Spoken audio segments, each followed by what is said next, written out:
자, 모른다, 아니다. 전직 대통령이 최근 자주 한 말이라고 합니다. 그리고 뭐가 문제냐? 이건 대통령 후보들의 요새 종종 하는 말입니다. 도대체 왜들 그러는지 지금부터 하나하나 따져보겠습니다. 자, 첫 번째 순서 들어갑니다. 자, 이거는 백성호 변호사한테 먼저 질문 좀 드리고 시작을 하겠습니다. 검찰이 내일쯤 박근혜 전 대통령을 기소한다고 해요. 자, 그럼 검찰 수사가 지금까지 어떻게 진행되고 마무리를 어떻게 하는 건지 백 변호사가 지금 법조 쪽 얘기가 많을 텐데 좀 들려주시죠. 사실 검찰이 박근혜 전 대통령 구속영장을 청구해서 발부를 받고 5차례 이제 옥중 조사를 진행을 했죠. 네. 뭐 구치소라는 장소의 한계상 뭐 밤샘 조사를 할 수 없었는데 그래도 꽤 늦은 시간까지 조사를 5차례 했습니다. 박 전 대통령은 객관적인 증거나 이제는 사실 강론에 관련된 여러 가지 이제 수사가 진행이 됐었음에도 불구하고 말 그대로 모른다, 아니다, 억울하다, 네. 나는 엮였다. 이제 이걸로 계속 일관을 했습니다. 근데 증거는 상당히 많이 나오는 걸로 좀 나오고. 그렇죠. 그러니까 최초에 검찰에 들어가서 조사를 받을 때만 해도 그때는 사실상 이제 부인 조서를 받는 개념이니까 어떻게 생각하십니까를 듣는 거였어요. 그런데 이제 구치소에서 뭐 진행됐던 조사들은 각각의 객관적인 증거를 이렇게 들이밀고 강론에 관련된 조사를 하는 거였는데 예를 들어서 뭐 안종범 수석의 수첩에 관련된 내용 이게 박근혜 전 대통령이 얘기한 거 아닙니까? 라고 이제 검찰이 질문을 하면 내 얘기를 들은 게 아닌 것 같다. 뭐 이런 식으로 회피를 하면서 계속 지금 말 그대로 객관적인 증거도 전부 다 무시하는 전략으로 진행이 됐거든요. 그러니까 일각에서는 그러면은 그 검찰이 조사할 필요가 있느냐 이런 얘기도 나왔었으나 원래 그런 부분 하나하나를 다 확인해서 피의자가 어떤 태도를 취하는지를 확인하는 것도 수사의 작업 중에 하나입니다. 그러니까 객관적인 증거는 이미 다 확보가 되어 있기 때문에 원래 당초 좀 빠르면 금요일 날 이제 기소를 할 가능성도 좀 비추긴 했었습니다만 5차례 조사했던 내용들에 대한 정리나 공소장 정리 작업들을 거쳐서 이제 월요일 날 기소하는 걸로 월요일 날 오후 정도 기소하는 걸로 이제 내부적으로 좀 결정이 돼 있는 그런 상황입니다. 자, 그러면 여기서 좀 4분 나오셨는데 한 분씩 차례차례 좀 의견을 제가 들어봐야 될 것 같습니다. 옥중 조사만 무려 5번을 했어요. 그리고 뭐 한간에 나오는 뭐 변호사도 그렇고 특검 쪽에서도 그렇고 지금 검찰도 그렇고 증거는 차고 넘친다는 말까지 나옵니다. 그런데 막상 박근혜 전 대통령은 모르세, 아니다, 모른다, 내가 할 일 없다. 이거로 일관하고 있습니다. 자, 그렇다면 이런 질문 좀 드릴게요. 모든 혐의를 완강히 부인하고 있는 박근혜 대통령은 왜 이런 전략으로 나가는 겁니까? 자, 여기 먼저 이종훈 시사평론가부터 말씀해 주시죠. 그러니까 자기 부정을 할 수 없기 때문에 그런 거라고 저는 봅니다. 자기 부정. 예, 그러니까 처음부터 아니다라고 얘기를 했잖아요. 나는 무죄다. 그러니까 중간에 그거를 이제 바꾸기가 힘든 거죠. 그리고 약간은 자기 확신도 좀 있는 것 같아요. 그러니까 무죄를 확신한다? 예, 아니면... 그런 거죠. 아니, 그러니까 나는 죄가 없다. 기본적으로 최순실이 어떻게 했는지 모르겠지만 나는 적어도 뭐 이렇게 죄를 질 만한 탄핵당할 만한 일도 안 했고. 뭐 형사적으로 책임져야 될 일도 난 안 했다라는 자기 확신이 굉장히 좀 강한. 그러니까 수첩 같은 그런 좀 어떻게 보면 상당히 신빙성 있으면 증거를 그렇죠. 제시하는데도 아니다라고. 그러니까 박근혜 대통령의 생각을 제가 말씀드리는 거예요. 그러니까 이게 뭐냐면 객관적인 상황이라든가 또 일반 국민의 상식이라든가 또 이 법적 근거라든가 이런 거하고 상관없이 본인은 그렇게 지금 강력하게 믿고 있는 것 같아요. 그래서 최근에 약간 변호인 관련해서도 뭐 논란이 좀 있지 않았습니까? 변호인단 가운데 뭐 7명을 이제 그만두게 하고 뭐 유영하 변호사 비롯해서 한 사람만 남기고 뭐 이런 상황인데 그 내부 돌아가는 얘기가 전해지는 걸 들어봐도 그러니까 나머지 변호사들이 이쯤에서는 일부 죄는 좀 인정을 하고 이렇게 형량 협상하는 쪽으로 가자라고 조언을 했는데 그거를 딱 이렇게 박근혜 전 대통령 스스로가 이렇게 커트를 시켰다는 거거든요. 자, 이런 걸 보게 되면 그러니까 박근혜 대통령은 이게 뭐 그러니까 이게 맞고 틀리고를 떠나서 지금 상황에서는 더 이상 물러설 수도 없고 그냥 이대로 밀고 가겠다라고 하는 그런 그 신념이 지금 굉장히 강한 상태가 아닌가 이렇게 생각합니다. 자, 박성균 전 청와대 대변인께서는 박근혜 전 대통령이 왜 이렇게 모르쇠로 일관을 하고 있을까? 명확한 증거를 검찰에서 제시하고 있다는데도 모든 걸 다 아니다라고 얘기를 하고 있다는 거예요. 왜 그럴까요? 제가 볼 때는 전 대통령 입장에서는 그럴 수밖에 없는 것 같아요. 그럴 수밖에 없다고 하는 게 지금 이종훈 평론가는 자기 부정을 하기 어렵다고 하는 측면이 하나 말씀하셨는데 그거 있을 수 있다고 생각하고요. 두 번째는 본인 스스로는 아직도 그것이 죄가 정말로 이렇게까지 되는 것인가에 대한 회의를 하고 있는 부분이 있다고 봅니다. 조금 전에 뭐 앵커께서 말씀하셨지만은 검찰에서는 증거가 차고 넘친다고 얘기합니다. 그런 증거들은 저희들도 언론 보도를 통해서 봤고 여러 가지 나오는 걸 봤는데 제가 볼 때는 대통령직이라고 하는 대통령 입장에서 그리고 대통령 역할에서 보면 그런 증거들은 전부 다들 네. 한 번쯤 해석을 해봐야 될. 아. 그러니까 증거의 문제가 아니라 나와 있는 그 증거들이 정말로 이것이 대통령직을 물러나게 할 정도로 형사적인 처벌을 받아야 될 죄인지 아닌지에 대한 해석의 여부는 좀 필요하거든요. 왜냐하면은 그 직에서 수행해야 될 고유한 역할이 네. 있기 때문에 우리가 흔히 얘기하면 통치 행위라고 하는 것도 있고, 그리고 대통령이 보이지 않는 선에서 국정을 잘 원활하게 수행하기 위해서 또는 국가의 경제나 다른 분야의 그 발전을 위해서 해야 하는 일들이 있거든요. 예를 든다면 대기업 총수들하고 만났다. 네. 만난 것 자체를 누가 탓하겠어요? 예. 당연히 만나야 합니다. 총수들 만나서 정부의 입장도 전해야 하고 그분들의 입장도 전해 들어야 하고 그 가운데서 정말로 나라를 위한 길이 뭔지에 대해서 의견도 서로 나눠야 하고 예. 일률적으로 나쁘다고 할 수 없거든요. 그래서 제가 볼 때는 이런 나와 있는 증거라는 게 검찰의 입장에서는 증거가 되겠지만 대통령의 입장에서는 한번 해석을 하는 부분에 있어서 다퉈봐야 할 여지가 있다. 그리고 이거는 앞으로의 대통령을 위해서 좀 필요하다고 봅니다. 아, 법적으로 한번 요거는 승부를 내볼 만하다 이런 생각을 한다는 그렇죠. 것 저는 같네요. 개인적으로 뇌물죄 같은 경우는 아주 심각한 법리적인 치열한 논쟁이 있을 거라고 생각을 해요. 하고 또 하나 이제 분명히 볼 것은 차기 대통령들이 누가 될지 모르지만은 이 굉장한 딜레마에 빠질 수밖에 없어요. 왜냐하면은 지금 대통령이 받고 있는 의심 그리고 비판의 가장 중요한 부분은 인사 문제가 있습니다. 예. 그리고 대기업과의 관계가 있어요. 인사가 뭐죠? 대통령이 임명되게 되면 자기의 철학에 따라서 자기의 의지대로 적재적소에 사람들을 보내는 걸 얘기합니다. 예. 그런데 적재적소에 제대로 보낸 게 아니라 최순실이라고 하는 또 정말 고영태라고 하는 웃기는 말도 안 되는 경로를 통해서 인사를 했다는 데 대해서 비판이 제기되지만 중요한 거는 인사를 해야 되는 거예요. 지금 문재인 후보나 안철수 후보나 대권이 유력하다고 하는 후보들 주변에 왜 저렇게 사람들이 모이겠습니까? 저분들이 대통령 선거 때 역할을 하겠다고요? 해주면 고맙겠죠. 그러나 좀 더 정확하게 얘기하면 대통령 당선 이후에 자리를 바라고 거기에 대한 기대를 가지고 모여드는 사람들이 많습니다. 그 사람들 해줘야 돼요. 과거에는 다 해줄 수 있었어요. 그렇게 저렇게. 그런데 자리를 해주지 않게 되면은 어떤 문제가 생기냐면 저기서부터 이제 불만이 나오고 문제 제기가 나옵니다. 그런데 과거같이 해줄 수 없는 상황이 지금 돼버렸어요. 두 번째, 정부 예산 가지고 본인들이 공약한 거 지금 다 할 수가 없습니다. 할 방법이 없어요. 세금 그렇게 갑자기 걷지 못해요.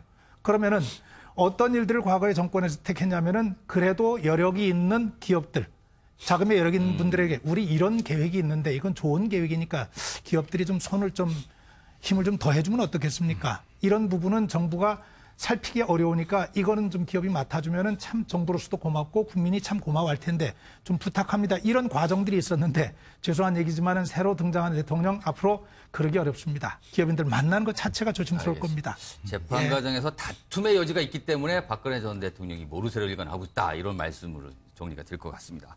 자, 박수현 민주당 선대위 대변인이죠. 네, 직함을 그렇습니다. 조금 바꿨습니다. 네네. 지난주와 달리. 자, 박근혜 대통령이 이렇게 하는 이유 왜라고 생각하십니까? 지금 그 정치 지도자나 공인들이 가져야 될 능력이 전 두 가지가 중요하다고 보는데 하나는 공감 능력이고 하나는 공사 구분 능력입니다. 공감 능력이라고 하는 것은 대중의 목소리, 국민의 목소리에 귀 기울일 수 있는 그런 어떤 소통 능력 아니겠습니까? 자, 그럼 차치하고 공사 구분 능력을 보겠습니다. 박근혜 대통령 재직 시절에 보면 지금 당신이 저지른 이런 일들이 공사가 잘 구분이 안 되는 그런 처지였던 것 같습니다. 그렇기 때문에 우리 이종훈 평론가나 박성규 대변인 말씀하신 대로 그것이 자기 확신이 드는 것이고 인정이 안 되는 측면이 있겠죠. 우선 그런 측면이 하나 있을 것이고, 자, 두 번째는 이게 어떤 그 재판에 임하는 전 전략이라고 보는데 아마 1심 판결까지는 이런 기조를 그대로 유지할 것입니다. 유지하고 1심 판결의 그 어떤 결과들을 보고 2심 판결에 2심으로 넘어갈 때 어떤 형량 조절이나 플리바게닝이라고 합니까? 그런 것들을 이런 것들을 전략적으로 아마 2심에 넘어가면서 어떤 부분을 인정할 것인가를 1심 결과들을 지금 법적으로 다툼의 여지가 충분히 있는 분 말씀하셨잖아요. 네. 다퉈볼 때가 다퉈보고 그 형량, 1심 형량을 보고 2심 형량을 목표로 해서 아마 이런 전략 수정들을 해서 인정할 거 인정하고 이런 것들은 그 이후에 할 것이다. 저는 그렇게 예상해 봅니다. 좀 듣고 보니까 이게 평범한 어떤 혐의자 아니면 뭐 범죄자 같으면은 1심 한번 해보고 그 나온 반응을 봐서 2심 전략을 바꾼다는데 전직 대통령인데 그런 움직임을 보인다?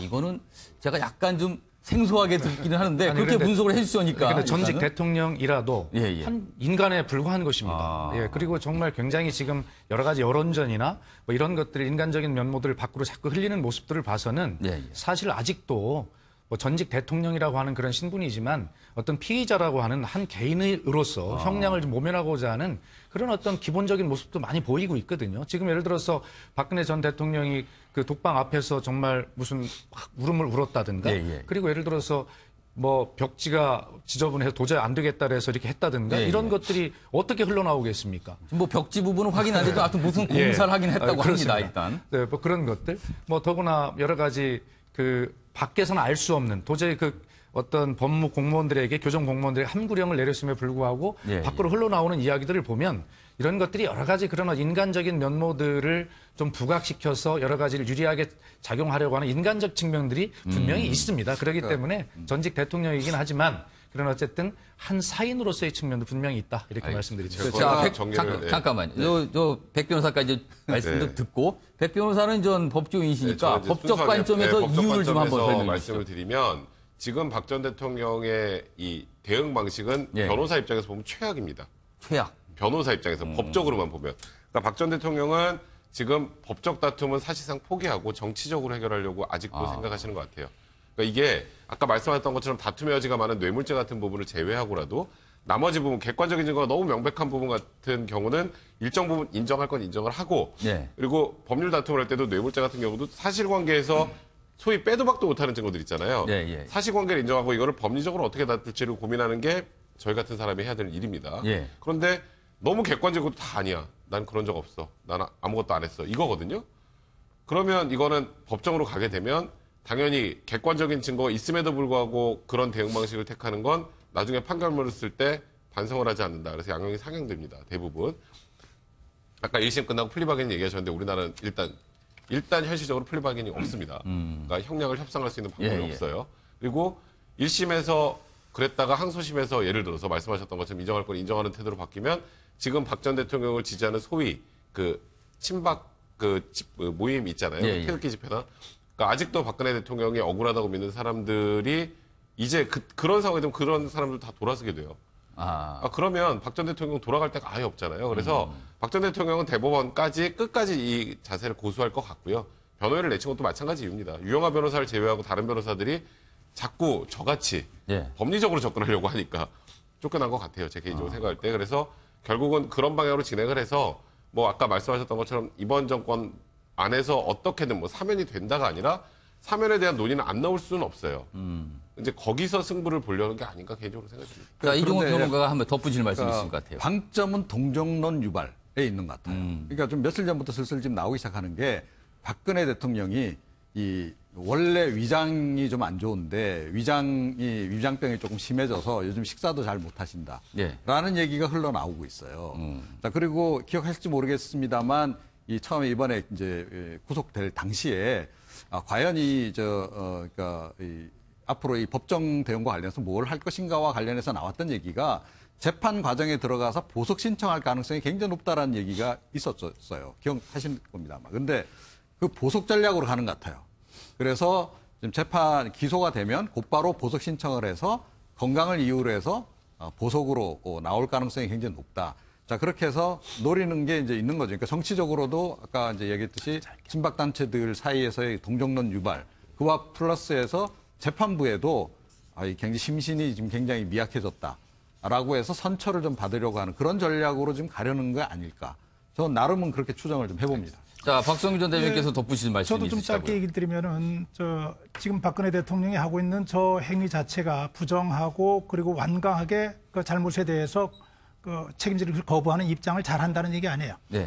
저 입장은 이해할 수 있다는 거예요. 왜 그러냐면은 지금 사실은 법리 다툼의 여지가 있는 부분들이 꽤 많이 있어요. 한 사람의 자연인으로서도 본인의 보호를 위해서 노력은 해야 돼요. 다만 여기서 중요한 것은 뭐냐면은 대통령으로서의 역할이 어디까지냐 하는 문제를 이제 분명하게 확인할 수 있는 하나의 계기가 만들어진 거예요. 지금까지는 관행적으로 대통령이 이 정도일 저 정도일 다 이제까지 해왔어요. 누구도 의심 없이. 대통령이 거기 빠져 있었던 거예요. 이 정도는 대통령으로 해도 괜찮겠지. 이거는 이거 가지고 문제 들이는 없겠지 하고 생각하다 보니까 정말로 여기까지 왔는데 이제는 법적으로 이 문제가 어디까지 허용되는 것이고 어디까지 허용되지 않는 것인가를 다투어야 되는 단계까지 온 거예요. 좋게 우리 역사적으로 얘기한다면은 과거 제왕적인 대통령의 행위 자체가 더 이상 용납되지 않는다는 것을 분명하게 확인시켜준 계기거든요. 이번 탄핵 사태는. 그래서 저는 대통령이 책임을 면하기 위해서 또는 책임을 덜기 위해서 피하는 방편으로서가 아니라 본인이 그런 일을 했다면 객관적인 사실은 다 입증이 된 거니까 당당하게 내가 왜 그 일을 했는지 그리고 그 일이 가지고 있는 의미는 자기가 한 측면에서 이러저러한 의미가 있다고 당당한 법리적인 논쟁 그리고 치열한 다툼이 변호사들을 통해서 이루어지고 여기에서 판례가 만들어져야 한다고 생각을 해요. 그렇지 않으면 앞으로 대통령들도 굉장히 어려운 상황들을 만날 겁니다. 알겠습니다. 지금 이 말씀을 나누신 중에 잠깐 나왔는데 박근혜 전 대통령과 관련해서 눈길을 끄는 게 또 한 가지가 있는데 바로 특정 변호사에 굉장히 지나칠 정도로 의존하고 있다는 현상입니다. 바로 유영하 변호사를 말하는데 지난해 말 최순실 게이트 문제가 불거진 직후부터 지금까지 박근혜 전 대통령 옆에서 변론을 하고 있는 유일한 변호사입니다. 자, 지난해 말 선임되자마자 한 발언이 있는데 저희가 영상으로 준비했습니다. 이거 먼저 보겠습니다. 그리고 끝으로 대통령이기 전에 여성으로서의 사생활이 있다는 점도 고려해 주셨으면 합니다. 자, 지금 여성으로서의 고려할 부분이 있다. 뭐 이런 걸 강조하면서 저렇게 처음으로 변호사가 등장을 했던 시기입니다. 벌써 한참 됐군요. 자, 여기서 좀 따져볼게. 그럼 박근혜 전 대통령은 왜 이토록 유영하 변호사를 마지막까지 곁에 두고 다른 변호사들 참 많이 떠났습니다. 그런데도 유영하 변호사만큼은 옆에 두고 지금까지도 의존하고 있습니다. 자, 이거는 이쪽부터 백 변호사부터 이유를 한번 생각해 보시죠. 사실 박 전 대통령의 성격이 여기서도 고스란히 드러나는 것 같은데요. 네. 그러니까 이번에 이제 구속이 되고 나서 제가 제일 유심히 봤던 건 접견을 과연 몇 명의 변호사가 들어갈까. 그러니까 접견은 여러 명이 들어갈 수 있습니다. 그러니까 한 명만 들어갈 수 있어서 유영하 변호사가 들어가는 게 아니에요. 그러면 이제 피의자 입장에서 한번 생각을 해보면요. 여러 변호사를 내가 선임을 했으면 여러 변호사들 들어와서 이 얘기를 듣고 같이 전략을 세우고 어떻게 수사에 대응할지를 논의하는 게 맞죠. 그러니까 구치소에 들어갈 때 변호사 숫자 제한은 없는 건가요? 그럼요. 여러 명 같이 들어갈 수 있어요. 그렇다면 이왕이면 뭐 다다익선 아닐까요? 그래서 제가 저희 수사 받을 때 유영하 변호사 혼자 들어가는 거 이런 거는 상관없는데 접견을 혼자 가는 건 이해가 안 된다고 했어요. 이런 이제 변호사 이 사태가 있기 전에 사태가 있기 전에. 근데 유영하 변호사 혼자 들어가서 박 전 대통령한테 얘기를 듣고 유영하 변호사는 그를 외부와 사실 소통한다기보다 본인 스스로 박 전 대통령에 대한 변호 전략을 짰고 그럼 다른 변호사들 입장에서는 소외되고 할 거 없으니까 더 이상 힘들고 그러니까 서성건 변호사가 우리의 생각과 유영하 변호사 생각이 다르고 저쪽에서 우리한테 아무 얘기도 안 해준다. 이제 그 얘기를 한 게 어찌 보면 박 전 대통령을 더 경로하게 만들어서 나머지 변호사를 다 해임한 것. 이 과정이 이렇거든요, 사실. 근데 유영하 변호사하고는 이제 2007년에 어쨌건 그 MB하고 이제 경선하는 과정에서도 그 법률 그 최태민 일가에 관련된 그런 내용들이 내밀한 내용들을 유일하게 그래도 알고 대응을 맡겼던 사람이거든요. 이제 그때부터 시작된 인연이 지금까지 이어져 온 건데 이제 구치소라는 공간을 한번 생각을 해보시면 구치소는 올림머리도 못하고 화장도 못합니다. 그러면 그 얼굴을 그러니까 박 전 대통령이 과거에 그런 일화 있었잖아요. 한상원 조리장이 그만두는 날 박 전 대통령 원래 이제 전직 대통령 그러니까 대통령하고 같이 사진도 찍고 이제 마지막 기념사진 정도로 찍고 뭐 이렇게 통상 떠나는 직원한테 나중에 하죠. 식당 하나 차리면 거기다 이제 걸어놓을 정도는 하는데 박 전 대통령이 나오지 않았던 게 그날 이제 준비가 되지 않아서였다라는 얘기가 나왔잖아요. 그럴 정도로 박 전 대통령은 본인이 준비가 되어 있지 않은 상황에서 다른 사람 만나는 것 자체를 꺼리는데 그런 상황에서 내 모습을 보여줄 수 있는 사람 그럼 더더욱이 한정이 될 수밖에 없죠. 그래서 자기가 가장 신뢰하고 그리고 자신의 과거와 관련된 내용도 내밀한 내용도 많이 전달할 수 있는 한 명의 변호사만 선택을 한 게 아닌가. 그래서 이거는 법률적인 대응 방식으로는 제가 아까 말씀드렸죠. 최악이라고 볼 수 있지만 다른 방법으로 해결을 책을 찾아보자라는 쪽으로는 박 전 대통령 입장에서는 본인 스스로는 이게 최선의 선택이라고 생각하고 있는 것 같습니다. 아주 개인적인 이유가 있다고 설명을 해주셨어요. 자, 박수현 대변인께서는 어떤 이유에서 이토록 특정 변호사만 의존을 할까? 어떻게 생각하십니까? 지금 뭐 백승문 우리 변호사하고 의견이 거의 비슷한데 어쩔 수 없이 유용하다. 저는 이렇게 생각을 어쩔 수 합니다. 없다. 예. 지금 박근혜 대통령이 지금까지 오는 과정에서 변호인단의 대응 문제를 가지고 말이 많았지 않습니까? 변호인단 선임이 잘못됐다. 그래서 결국 교체도 되고 있는데 사실 그동안에 보면 뭐 이전 KO패 아니겠습니까? 탄핵 심판에서 KO패를 당한 것이고 대통령 구속에서 또 KO패를 당한 것입니다. 이 정도 되면 완전히 다 바꿔야죠. 그런데 유영하 변호사는 유독 저렇게 하고 있는 것은 지금 백승문 변호사 말씀하신 대로 그런 어떤 개인적인 어떤 민낯까지도 보여줄 수밖에 없는 유일한 사람이죠. 지난 총선 때를 한번 생각해 봅시다. 그때 그 유영하 변호사가 출마를 국회의원 후보로 했을 때 그 당시 그 박근혜 한나라당 비상대책위원장이었습니까? 네, 그 3번 지원 유세를 가는데요. 우리가 정치를 해보면 알지만 유명한 그 지원 유세 유명인이 올 때, 당의 총재나 누가 올 때 한 군데 한 번 가기가 힘듭니다, 사실은. 그렇죠. 가장 또 꼭 필요한, 꼭 승리할 아주 접전 지역에 가서 유세를 해서 이겨야 되겠다. 이 지역에 2번 정도 가는 것이거든요. 근데 유영아 후보 지역에 3번을 갔습니다. 후보들은 사실 대선 주자가 오기를 목을 매죠. 그러니까 이거는 정말 엄청난 특혜이고 뭐 그런 것인데 아마 그 최태민 일가 2007년 MBY 경선에서 그 최태민 일가 문제와의 인연을 가지고 굉장히 붙었을 때 그때 유영아 변호사가 법률지원단장이면서 네거티브 대응 팀장을 또 했었고 2012년 역시 또 네거티브 대응 팀장을 했었기 때문에 그런 최태민 일가와 관련된 최순실과 관련된 이런 모든 것들을 유일하게 가장 잘 알고 있는 변호사가 측근이 유영아이고 또 이런 것을 또 새로운 사람에게 또 다시 이야기해야 되는 이런 결과가 오잖아요. 그렇기 때문에 법률적으로는 유영아 변호사에게 좀 다소 불만이 있다 하더라도 새로운 사람에게 그런 내밀한 이야기를 다시 하게 되는 이러한 과정을 겪는 것보다는 이게 낫다라고 하는 그런 판단으로 어쩔 수 없이 유영아 아닌가 이런 판단을 해봅니다. 지금 두 분은 개인적인 사정을 너무나 잘 알고 있기 때문에 새로운 사람으로 바꾸기가 너무 부담스럽다. 이런 이유라고 지적을 해주셨는데 박성규 전 대변인께서는 어떤 이유가 있다고 보시나요? 어쩔 수 없이 짐작할 수밖에 없는 건데요. 그렇죠. 두 분 관계 객관적으로 드러난 거 이외에는 제가 아는 게 없어요. 그러나 다만 박근혜 대통령이 꾸준하게 사람을 쓰는 이 상황을 좀 미루어 짐작한데 가장 편한 사람이라고 판단하고 있는 것이 아닌가.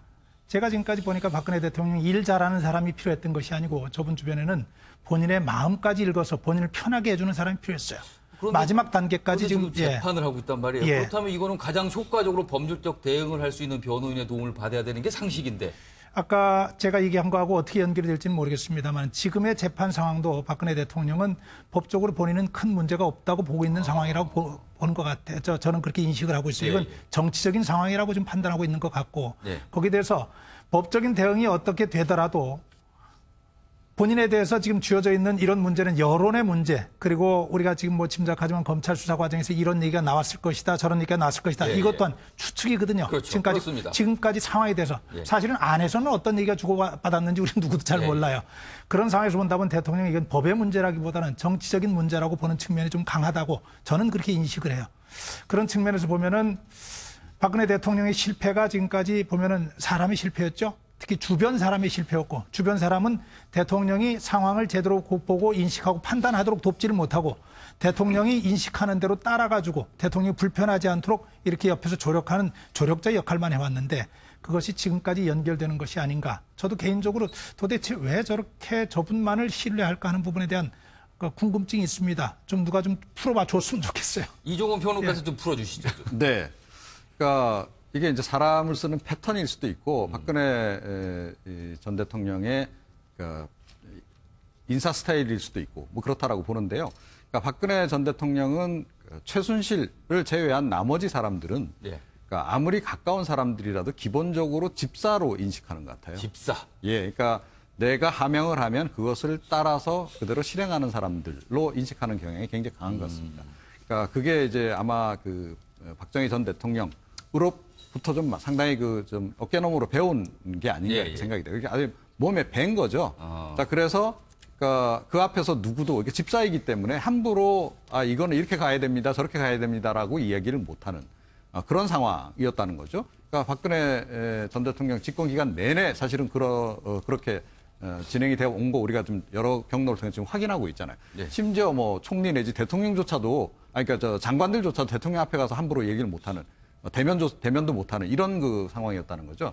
자, 그 연장선에서 보면 저는 이게 연장선에서 보면 그대로다라고 저는 봐요. 그래서 그렇게 생각하는 겁니다. 그러니까 이 재판 과정 자체도 법률적인 대응 부분도 본인이 그냥 생각한 방향에 맞춰서 전략을 짜주는 사람이 필요한 거지. 그 전략까지도 짜서 이렇게 가야 됩니다. 이렇게 갑시다. 저렇게 갑시다. 하고 이끌어줄 사람을 좀 원하는 게 아니다라고 저는 생각을 합니다. 정치인 박근혜의 용인술이 일관되게 가는 것이다. 뭐 이런 정도의 답변일 것 같습니다. 제가 짧게 하나만 더 말씀드리면요. 지금 수사 단계에서는 그래도 돼요. 유영아 변호사만 있어도 됩니다. 최명성 변호사와. 왜냐하면 수사 단계에서 변호사 역할은 극히 제한적이기 때문에.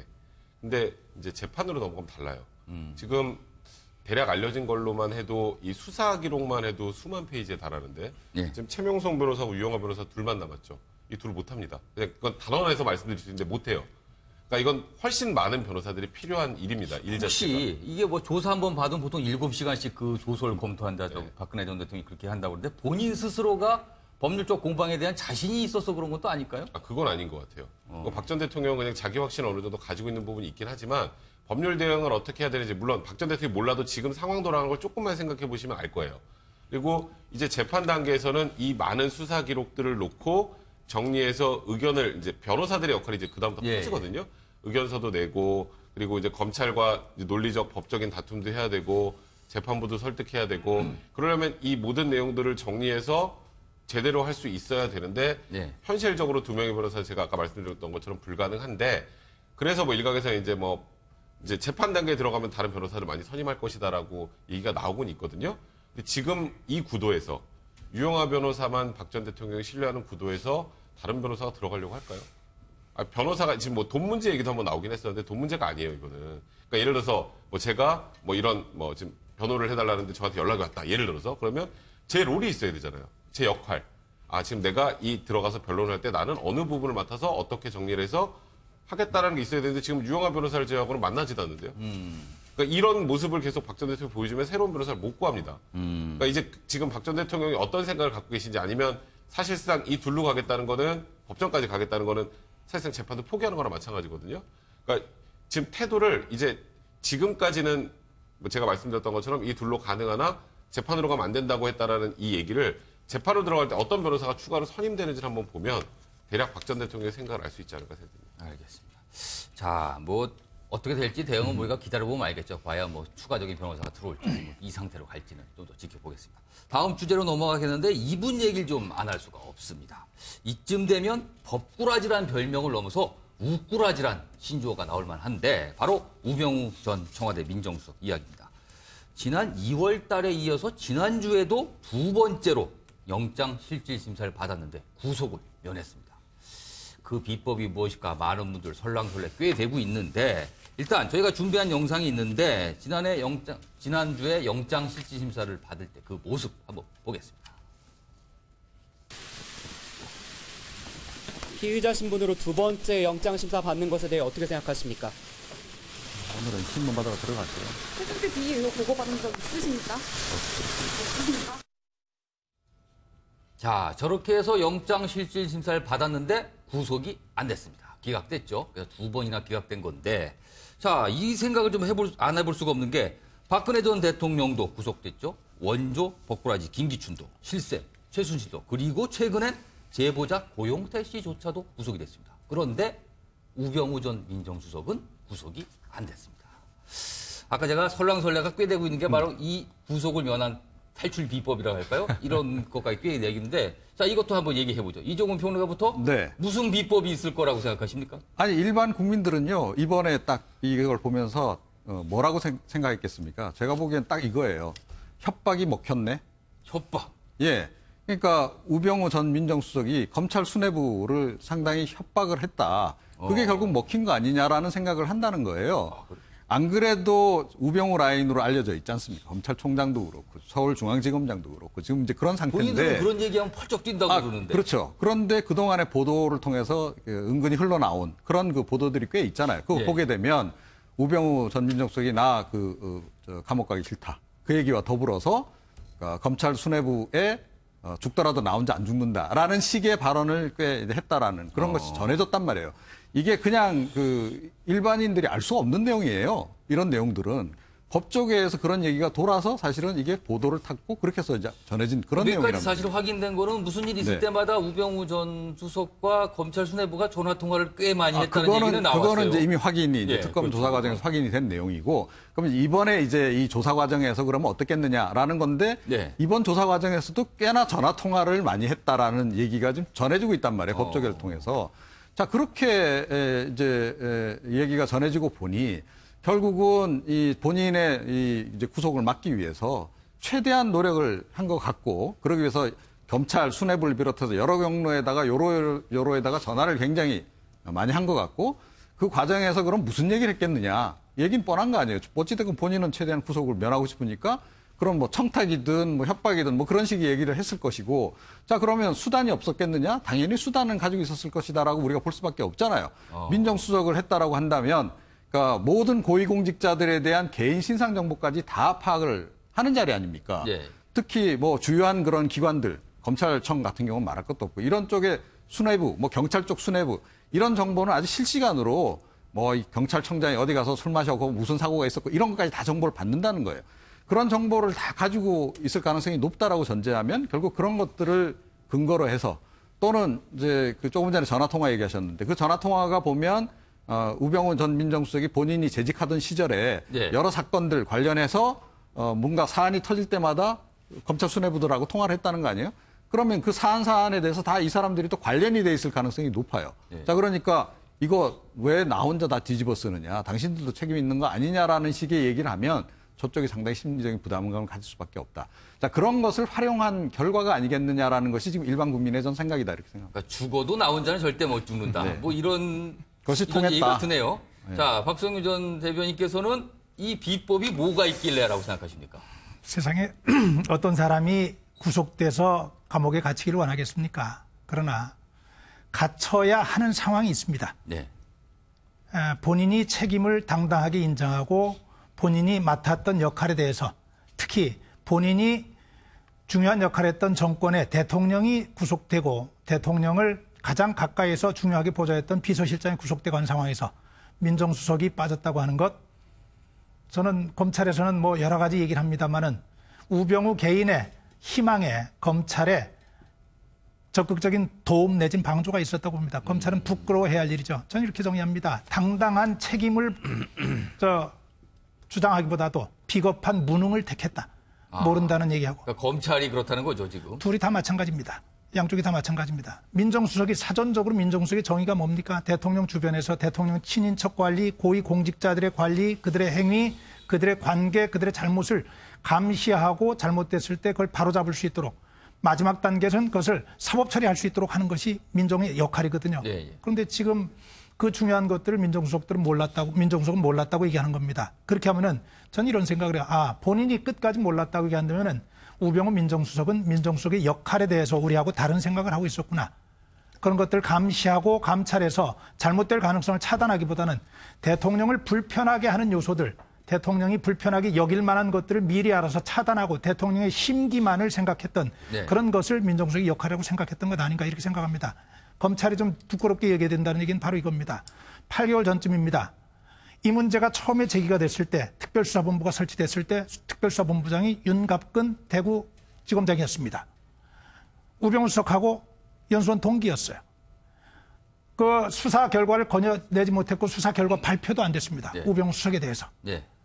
많은 비난 속에 특검이 넘어갔죠. 특검 이 조사 우병우 수석에 관한 조사 가장 마지막으로 미뤘어요. 그렇죠. 그래서 마지막으로 가장 미루면서 특검 박영수 특검이 마지막에 한 얘기가 뭐냐면은 영장이 기각이 되니까 다음에 청구하면 무조건 이건 영장 발부가 된다고 얘기했어요. 검찰로 가면 100% 된다고 정말로 얘기했어요. 제가 얘기하자면 참 민망한 책임 회피죠. 민망한 책임 회피죠. 그러고 나서 검찰로 넘어왔는데 보다시피 이렇게 불구속됐어요. 이번에 영장 전담 판사가 내놓은 의견 가운데 이런 얘기가 있습니다. 그 영장을 기각하면서 범죄 성립을 다툴 여지가 있다. 이 얘기는 뭐냐면은 죄가 안 될 수 있다는 얘기거든요. 범죄 성립을 다툴 여지가 있었어요. 3차례 걸쳐서 그렇게 특별검찰, 특검, 검찰까지 조사를 했는데 이 많은 의혹들 가운데 어떤 것도 범죄가 연결될 수 있는 가능성이 희박하다고 하는 얘기는 수사가 제대로 못됐다는 얘기죠. 도대체 검찰이 뭐 했다는 얘기인가요? 이것이야말로 왜 국민이 검찰 개혁이 필요하다고 그렇게 주장하는지, 왜 정치권에서 검찰 개혁을 대한민국이 앞으로 가기 위해서 가장 중요한 가장 핵심적인 수단으로 보고 있는지를 알려주는 거거든요. 저는 단언합니다. 이대로 넘어가서 우병우 수석에 대해서 법에서 정말로 가벼운 처벌 또는 책임과 관계없이 무죄가 나온다면은 다음 정권 어디로 가든지 이 문제 다시 수사하지 않을 수 없을 것이고, 그렇게 수사가 되면은 지금 검찰 수뇌부 여럿 다칠 수 있는 또다시 한 번에 소용돌이가 몰아칠 것이라고 저는 그렇게 확신합니다. 지금 굉장히 엄중한 얘기를 지금 해주셨어요. 박수현 대변인께서는 어떤 이유에서 이렇게 구속이 안 돼? 2번이나 안 되는 이유가 뭐라고 우선 생각하세요? 우병우 전 민정수석의 구속이 실패한 이 상황에 대해서 저는 이렇게 한마디로 평가를 하고 싶습니다. 산 것은 우병우 1인이지만 죽은 것은 검찰 전체이다. 이렇게 평가를 하고 싶습니다. 바로 이런 상황이 발생했을 때 국민들께서 말씀하신 것, 또 정치권이 이야기하는 것은 검찰 개혁이었습니다. 검찰 개혁이 필요한 그런 당위성, 이런 것들을 이 사건으로 인해서 더 키운 것이거든요. 또 검찰 내부에서도 임은정 검사나 이런 분들은 현재 검찰 수뇌부와 관련돼 있는 이 사건에 어떻게 이것이 구속이 될 수 있겠느냐라고 내부 비판을 강력하게 지금 하고 있는 것 아니겠습니까? 그리고 검찰은 사실은 정권 교체가 지금 거의 확실해 보이는 이 마당에 네. 이 권력의 풍향계에 굉장히 민감한 검찰이 사실은 얼마나 우병우를 구속하고 싶었겠습니까? 그러나 구속할 수가 없었습니다. 그 이유는 첫째, 지금 앞에서 두 분께서 말씀하신 지금 검찰 수뇌부와 검찰총장과의 통화, 그리고 법무부 검찰국장과의 1000회 이상의 통화, 이를 열차례 했다는 거 아니겠습니까? 그런 과정에 다 관련이 있는 것인데 그분들이 수뇌부에 그대로 있는데 못하는 것이고, 검찰도 권력이 정권이 교체가 되면 박성규 대변인 말씀하신 것처럼 휘몰아칠 텐데 이걸 여기서 우병우를 구속하고 끝내야 될 텐데, 사실은 초창기 초동 수사가 굉장히 이상하게 되면서 시간을 많이 주고 이 증거를 인멸할 시간을 다 준 것 아니겠습니까? 그렇기 때문에 지금 그 새로운 정권이 교체될 이 정치 풍향을 느끼면서 검찰은 우병우를 구속하고 싶어 했겠지만 결과적으로는 즉 어떤 증거를 보강할 수 있는 아무것도 지금 남아있지 않아. 이런 상황. 지금 자막도 나오지만 검찰 고위 관계자가 쉴 새 없이 달려왔는데 왜 우리를 갖고 요구를 하느냐, 이런 약간 억울함을 표현했다고 해요. 더구나 어쨌든 그 영장에 보면 특검의 영장보다 절반 수준이라는 거 아니겠습니까, 분량이? 자, 뭐 검찰은 뭐 집중하겠다라고 했지만 결과적으로 국민은 그렇게 생각하지 않는 것 같습니다. 어쨌든 검찰이 자승자박입니다. 하고 싶어도 못하는 것인데 초창기에 자신 수뇌부와의 관련 때문에 또 제 식구 봐주기 이런 것 때문에 또 우병우 라인의 포진 때문에 결과적으로는 초동 수사에 실패해서 초동 어떤 증거 수집에 실패한 것이 이번에 영장을 보강해서 구속영장을 정말 아무리 완벽하게 하고 싶어도 그런 증거 수집에 실패할 수밖에 없는 검찰 자승자박이고, 이것은 결과적으로 검찰 개혁이라고 하는 부메랑으로 차기 정권에 돌아올 것이다, 이렇게 봅니다. 박수현 대변인의 말씀을 듣고 보니까 우병우 전 수석의 비법이라기보다는 검찰의 능력에 문제가 있다고 좀 보이네요. 네. 자, 백 변호사는 제가 이 질문 좀 드릴게요. 약간 내용은 같지만 좀 약간 바꾼 질문인데, 사실은 영장 심사를 맡았던 판사가 다툼의 여지가 있다고 그랬어요. 혐의에 대해서. 그렇다면 이 상태로 만약에 우병우 전 수석의 기소가, 이게 불구속 상태 기소죠. 기소가 이뤄서 재판에 넘어간다면 무죄가 나오는 거 아닙니까? 무죄가 나온다 이렇게 단언할 수 있는 건 아니고요. 영장이 기각됐다고 무죄다 이건 아니고, 영장이 발부됐다고 유죄다도 아닙니다. 물론 근데 이 영장을 기각한 사유 중에 조금 전에 말씀하셨던 부분이 굉장히 마음에 좀 걸리긴 하죠. 왜냐하면 이게 무슨 내용이냐면, 직권을 남용했다라고 하면 이제 민정수석의 그 권한 범위가 어디까지인지에 대한 확정이 가장 우선 돼야 되거든요. 특검에서 처음에 영장 청구했을 때 기각된 그 이유 때문이었습니다. 근데 그 부분을 이번 검찰에서도 명확하게 하지 못했던 것 같고요. 그 당시에 좀 논란이 됐던 몇 가지를 빼고 총 특검에서 11가지 범죄 혐의를 기초로 해서 영장을 청구했다 기각이 됐는데, 이번에는 그중에 5개를 빼고 유력하다고 생각하는 2개를 집어넣었는데, 그 집어넣은 2개도 그닥 큰 효과를 발휘하지 못한 것 같고, 그 부분에 대한 입증도 명확하지 않았던 것 같습니다. 그 이유는 아까 말씀하셨던 것처럼 애시당초 우병우 수석에 대한 수사가 개시된 건 작년 8월 정도였어요. 그때 특별사팀이 윤곽근 고검장이 맡아서 진행을 하는데 아예 아무것도 수사를 안 했었죠. 그냥 간단하게 말하면 아무것도 안 했습니다. 아무것도 안 하다가 국민적 여론이 굉장히 안 좋아지는 상황에서 한번 불렀다가 팔짱 끼는 그 유명한 사진 있죠. 그렇죠. 그 사진이 나오면서 국민을 더 분노하게 하고, 그리고 뒤늦게 압수수색을 하니까 압수수색을 하면 남아있겠습니까? 핸드폰도 뭐고 아무것도 못 건졌어요. 그러니까 빈 깡통 휴대폰만 건지고 거기다 청와대 압수수색 못했죠. 그러니까 입증할 수 있는 증거 자료들이 그러니까 원래 있었던 것들은 폐기할 시간을 충분히 줬고, 그리고 있을 거라고 생각하는 것은 압수수색을 못하고 있어요. 그러니까 증거 부족하죠. 그러니까 거기에다가 제가 이번에 주목을 했던 게 과연 검찰 안으로 칼날이 들어오는 것을 포함을 시킬 것인가가 좀 제가 굉장히 주목해서 봤는데, 예를 들어서 그런 겁니다. 그러니까 롯데가 70억 원을 줬는데 최순실 쪽에 압수수색 전날 갑자기 최순실이 다시 돌려줬죠. 그거는 뭐 신기가 내린 사람 이상이 아니면 그럼 모릅니다. 이걸 어떻게 알아요? 그러니까 온 국민이 다 그걸 기억하고 검찰이 있는데 지금. 압수수색을 하겠다라는 정보는 검찰만 알죠. 근데 그걸 어떻게 알았을까요? 그때 그 쓸까요정 김병진 의원이 계속 그걸 얻지 않았을까? 그리고 우병우성 나왔을 때 했던 그 기억이 나는데, 그러니까 그걸 수사를 하려면 제일 먼저 해야 될 게 그 당시 수사팀부터 조사를 해야 돼요. 그죠? 그렇죠. 그게 상식이겠죠. 그럼 수사팀을 조사해서 이게 어떻게 나와서 어떤 루트를 거쳐서 누구한테 들어갔고 그게 어떻게 나왔는지 이 과정을 조사해야 되는데 이번에 그거 빠졌습니다. 왜 그럽니까? 왜 빠진 겁니까? 아니, 그러니까 이걸 수사를 하려면 검찰 내부에 칼이 들어가야 되잖아요.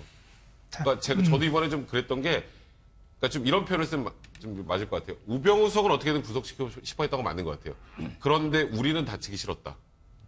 결국 그것 때문에 여기까지 온 게 아닌가 생각합니다. 네, 짧게 한마디, 제가 짧게 한마디 드리면은 뭐 애시당초 시작할 때부터 시간을 충분히 줬기 때문에 증거를 인멸할 여유를 줬고 그렇기 때문에 증거 수집이 쉽지 않았다. 뭐 일부 맞는 얘기일 수 있어요. 그러나 이건 증거의 문제이기보다는 의지의 문제라고 보는 것이 정확합니다. 왜냐하면은 지금 백 변호사 얘기하셨어요. 수사를 하게 되면 어디를 수사를 하고 어디를 중점적으로 해야 될지가 나오는데 그 중점적인 부분을 손을 안 댄 거예요. 우리가 증거를 인멸했다 그러는데 웬걸요? 지난번 조사 때 다 나온 것 아니에요? 그 최순실 농단 이후에 엄중한 시기에 김수남 검찰총장과 얼마나 통화를 했고, 서울중앙지검장과 통화를 얼마나 많이 했고, 검찰국장과는 뭐 1000여 통 이상의 통화를 했고 하는 기록들은 뭘로 나오는 거예요? 그분들이 자발적으로 했다고 내놓는 것 아닐 거예요.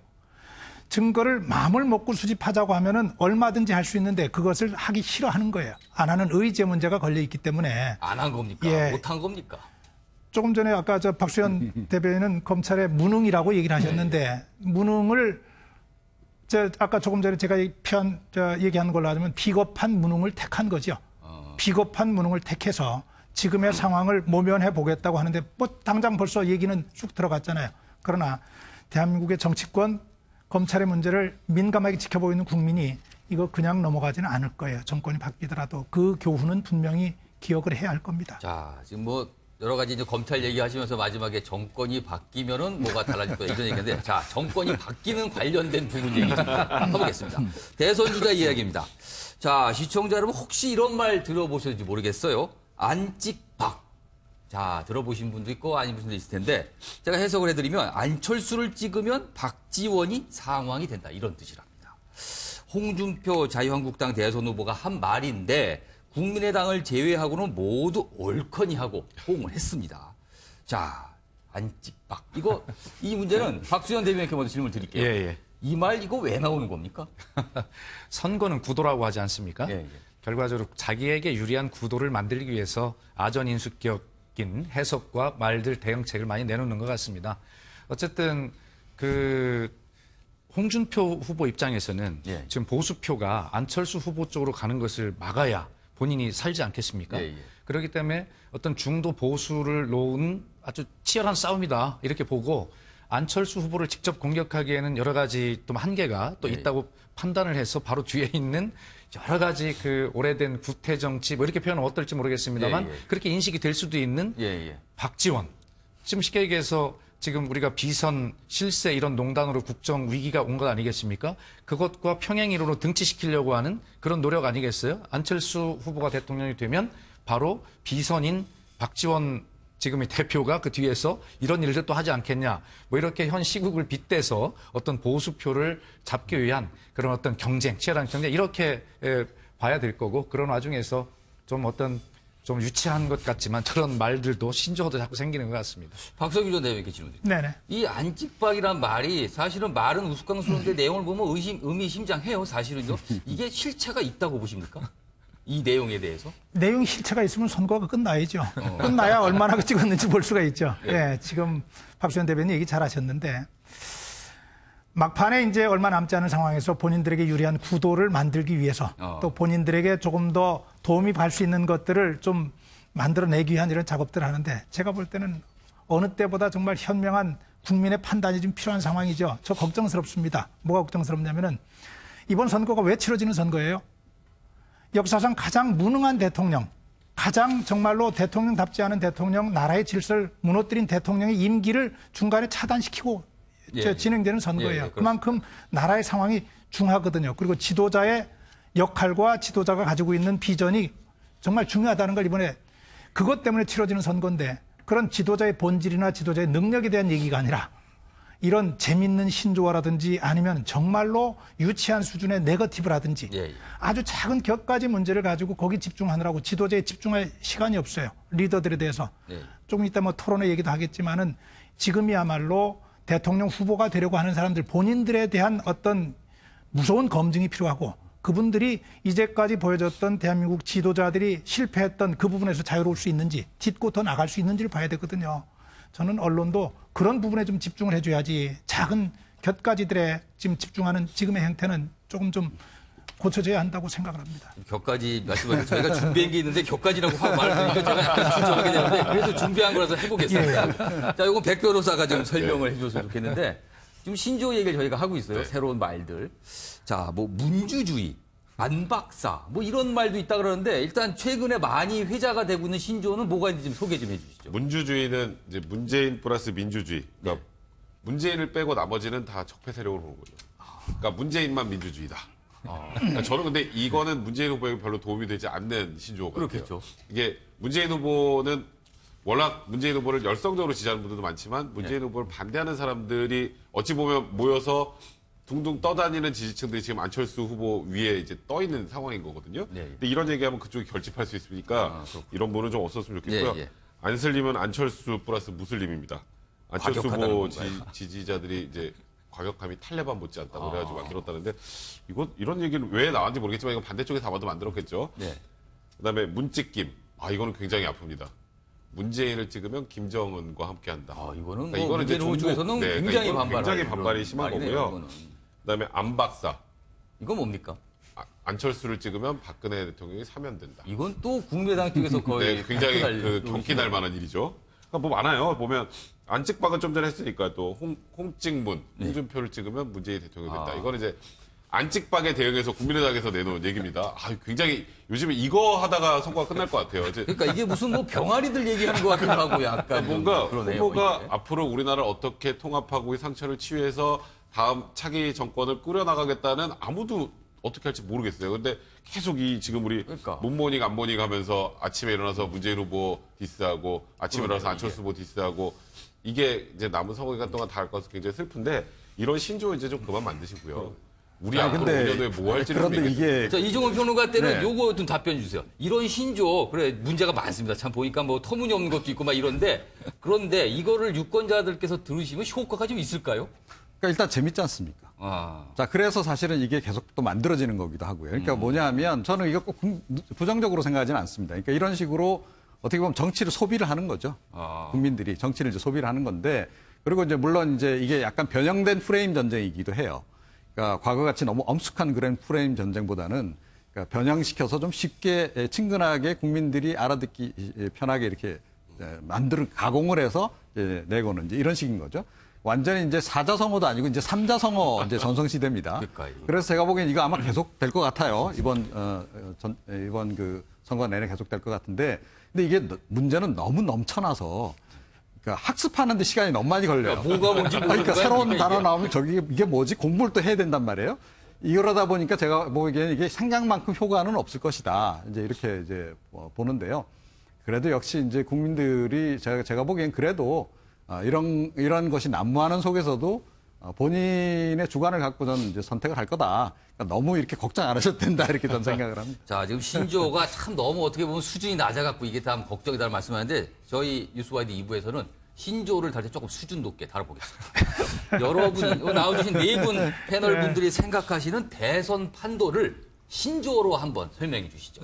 각자 아까 지금 판넬이 준비되어 있는데 거기에 신조어를 하나씩 써주세요. 그리고 그게 무슨 의미인지 설명해 주시면 되겠습니다. 자, 준비된 순서부터 저는 미리 써놨습니다. 보겠습니다. 자, 이종훈 평론가께서 제일 먼저 쓰셨네요. 네. 신조어가 아니라 그냥 단어를 쓰셨네요. 자, 어떤 겁니까?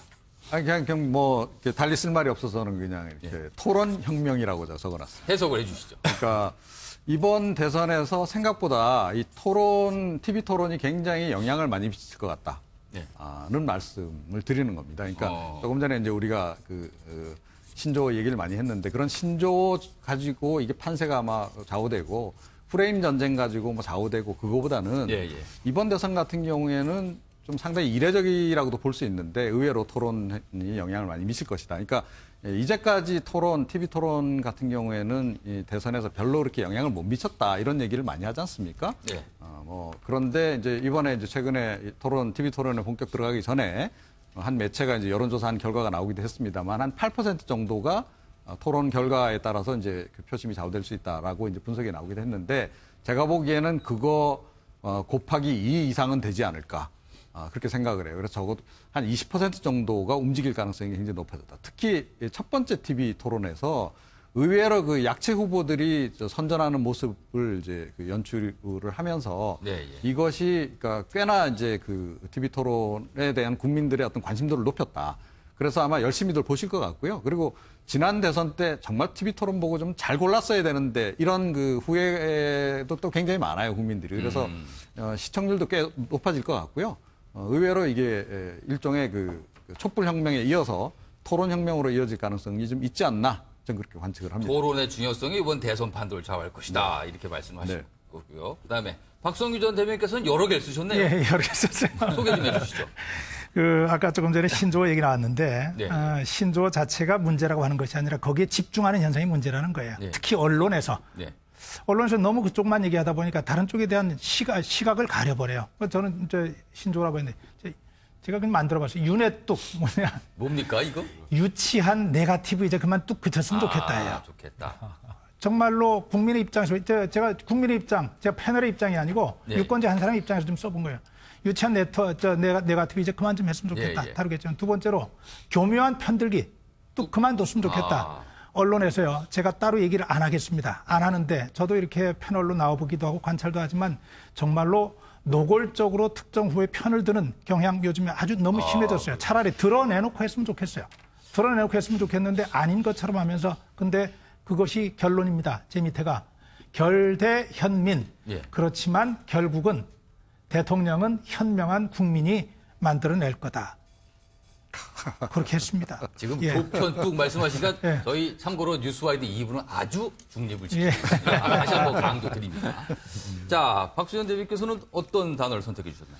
예, 사실 이번 대통령 선거에서 저도 가장 중요한 게 그 두 가지라고 보는데 시간이 짧지 않습니까? 그렇기 때문에 네거티브에 굉장히 그 집중할 가능성이 있고 또 유권자는 굉장히 검증의 욕구가 높기 때문에 시간이 짧은데 네거티브 판치는 속에서 토론회를 주목할 수밖에 없습니다. 그렇습니다. 그렇기 때문에 지난 첫 번째 토론회가 그 역대 뭐 이상하게 그 TV 시청률이 12%까지를 넘는 막 그 굉장히 시청률을 기록했다는 굉장히 늦은 시간에 방송이 그렇습니다. 들어왔대요. 그만큼 국민의 관심이 거기에 집중돼 있기 때문에 아마 토론회가 굉장히 좌우할 것이다라고 하는 우리 이종훈 평론가님 말씀에 전적으로 동의합니다. 지금 사실 저는 더불어민주당의 대변인이기 때문에 문재인 후보 입장을 좀 말씀을 드려보면 지금 저희도 어떤 다른 지역 첫 유세 이런 게 중요하지만 TV 토론에 준비를 할 수 있는 시간을 좀 많이 후보에게 할애하자라고 하는 내부 전략들이 있거든요. 그건 굉장히 중요한 수단이 됐죠. 판도를 이야기하라고 하길래 저는 이렇게 적었는데 전대미문. 이제 전대미문이라고 적었습니다. 적었는데 판도도 전대미문인가요, 그럼? 어쨌든 저희는 전대미문에 대통령 탄핵으로 인한 대통령 보궐선거를 치르고 있습니다. 그 전대미문인데 굉장히 선거를 잘해야 합니다. 근데 제가 더불어민주당의 대변인이기 때문에 저는 이런 신조어를 만들어낼 수밖에 없는데 앞에 다 개인을 두고 신조어를 했기 때문에 했는데 이해를 해주시고 들어주셨으면 좋겠습니다.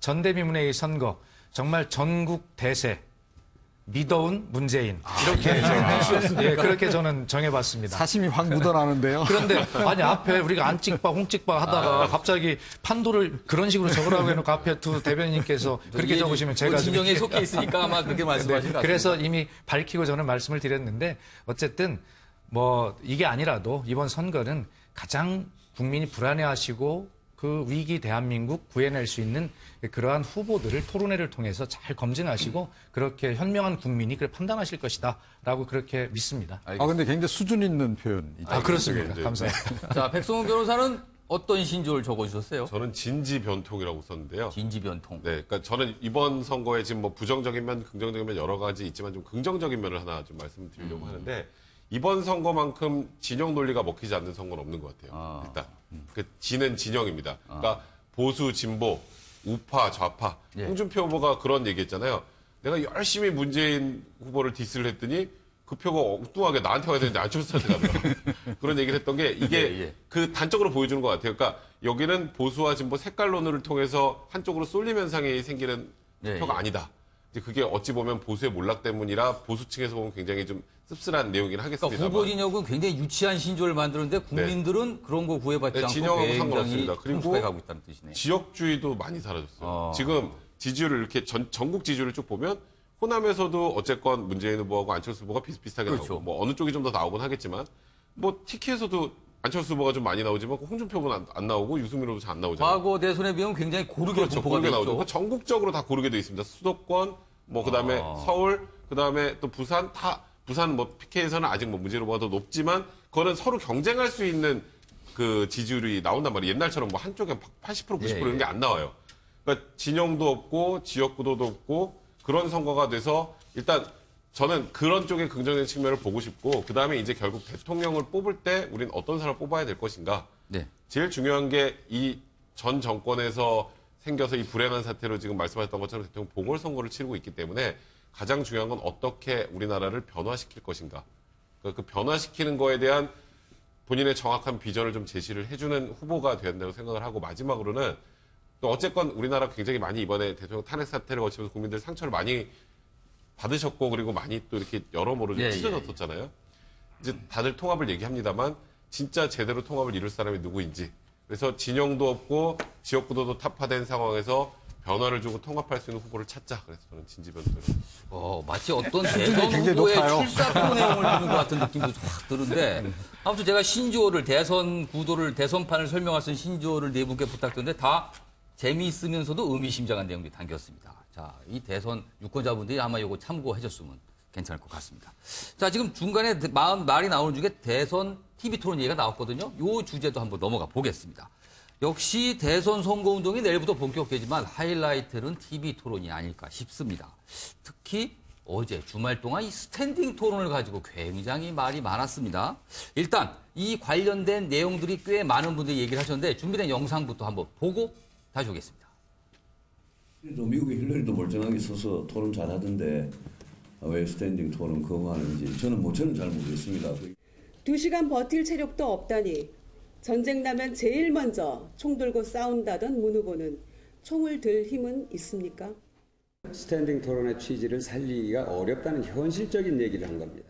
A 후보와 B 후보가 토론을 하고 있을 때 나머지 세 분은 가만히 서 있어야 되는 어색한 일이 벌어지게 됩니다.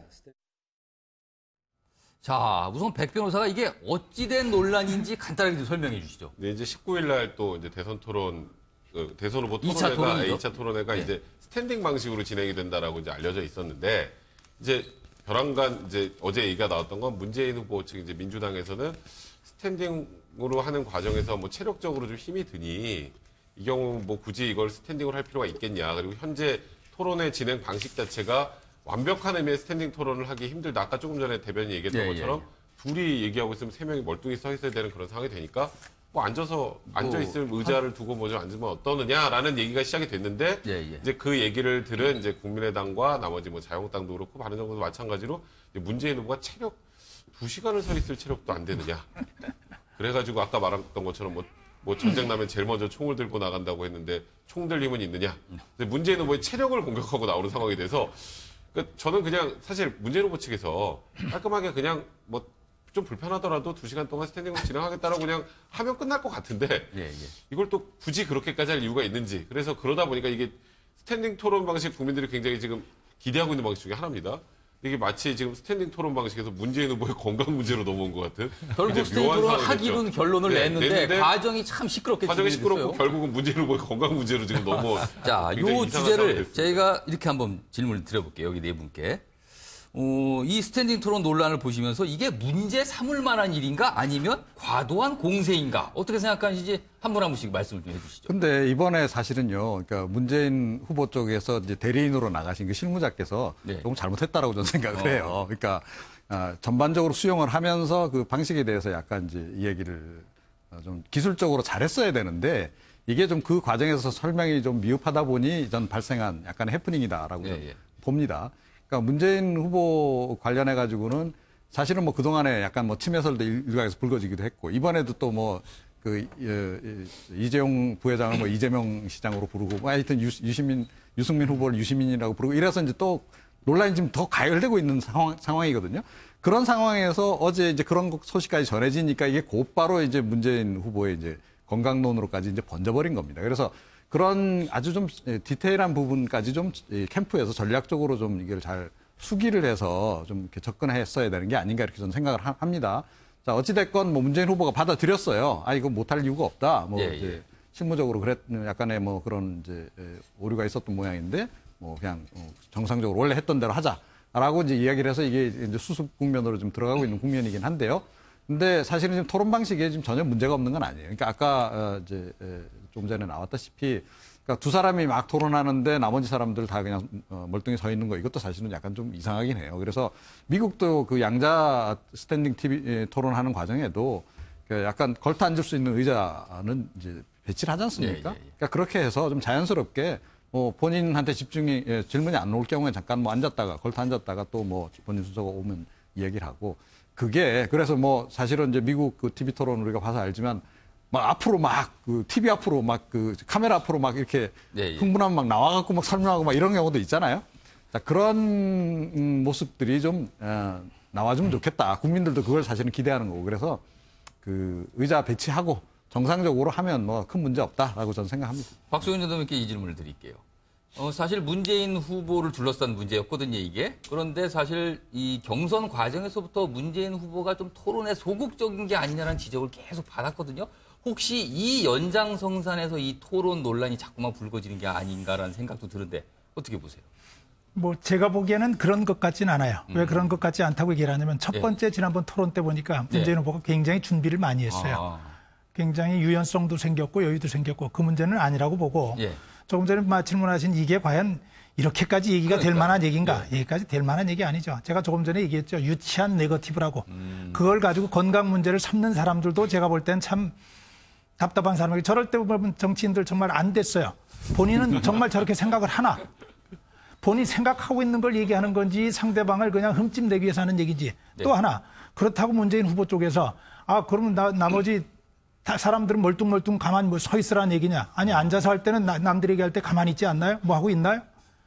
저는 이 방식, 이렇게 토론이, 이렇게 하나의 주제에 대해서 그리 중요하지 않은 부분에 대해서 이렇게 유치한 얘기들이 오가는 것에 대한 그런 걱정을 좀 얘기하는 거예요. 이런 거 있잖아요. 지난번에 3D 얘기가 나왔을 때 3D라고 읽으면 어떠냐. 그때 사실은 제일 간단한 건 문재인 후보 쪽에서 아이고 그렇게 좀 읽으면 어떻습니까. 그냥 다음부터 제가 3D를 읽죠 하고 그냥 넘어가면 웃자고 넘어가면 될 건데 그걸 국립국어원에 내가 확인을 해봤더니 그렇게 써도 괜찮다고 하더라. 그리고 나서 오지라고 또 아주 보란 듯이 또 발언을 했어요. 저런 모습들이 3D나 3D나 아니면 스탠딩 하느냐 안 하냐의 문제보다도 훨씬 더 깊숙한 저변의 인식을 나타내는 거거든요. 사실은 국민의 입장에서는 다른 형식으로 토론하는 거 볼 수 있죠. 보고 싶죠. 하면 해야죠. 근데 정말 중요한 건 뭐냐면은 토론회에서 뭘 보여줄까 하는 것 아니겠습니까? 뭘 토론회가요. 정말입니다. 저 토론회 진행도 해보고 참석도 해봤지만 말 잘한다고 토론회 이기지 않습니다. 논리 탄탄하다고 절대 이기지 않습니다.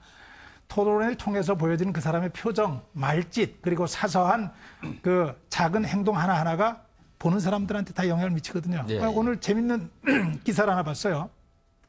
지금까지 토론회에서 각 후보들이 어떤 용어를 가장 많이 사용했는가 하는 걸 분석해 놓은 기사가 있더라고요. 봤더니 문재인 후보는요.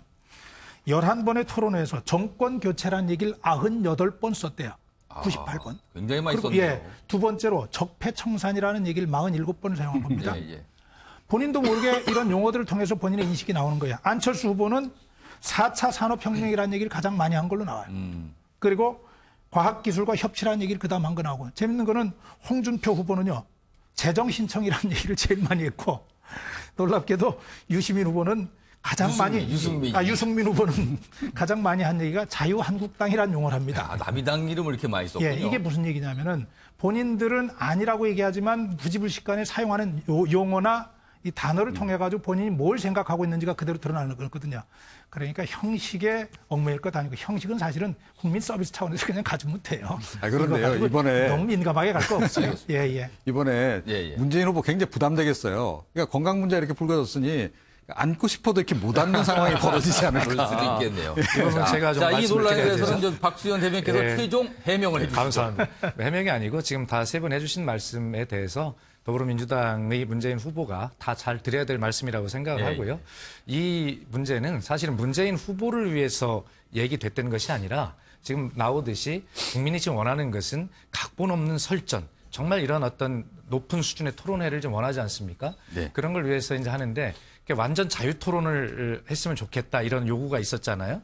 근데 우리는 후보가 5분이에요. 미국 같은 경우는 트럼프와 힐러리 2분이니까 서로 완전 자유 토론이 되는데 스탠딩도 되고 다 되죠.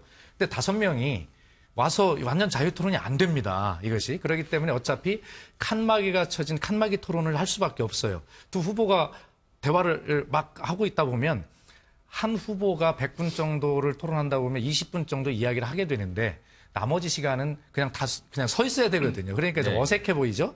그러니까 좀 더 자연스러우면서도 정말 실질적인 토론을 위해서 다른 방법이 없느냐라고 문재인 후보 측의 실무자가 이제 그런 제안을 했는데 아니 그런데 이런 룰 미팅을 하는 과정에 이걸 밖으로 공개해서는 안 되거든요. 근데 그걸 바로 들고 나가서 건강 문제를 연결시키는 거, 자 네거티브 이거 좋습니다. 걱정에 감사한데 과정은 그렇다 치는 것이고 문재인 후보 건강, 자 국내에 어떤 산도 뒷동산 올라가듯이 잘 올라가 잘 알고 계시고 히말라야 트레킹을 잘 알고 계십니다. 건강 걱정 없습니다. 다만 문재인 후보가 이런 논란이 있으니 앉아서 하면 어떻고 서서 하면 어떠냐라고 쿨하게 다 받은 것 아니겠습니까? 그래서 그렇게 진행이 되고 다만 기왕에 하는 최초로 국민이 보시기에 좋은 아주 검증도 잘 되는 그런 아주 자연스러우면서도 완전 자유 토론과 될 수 있는 그런 어떤 각본 없는 그런 토론회가 이루어지기를 바랍니다.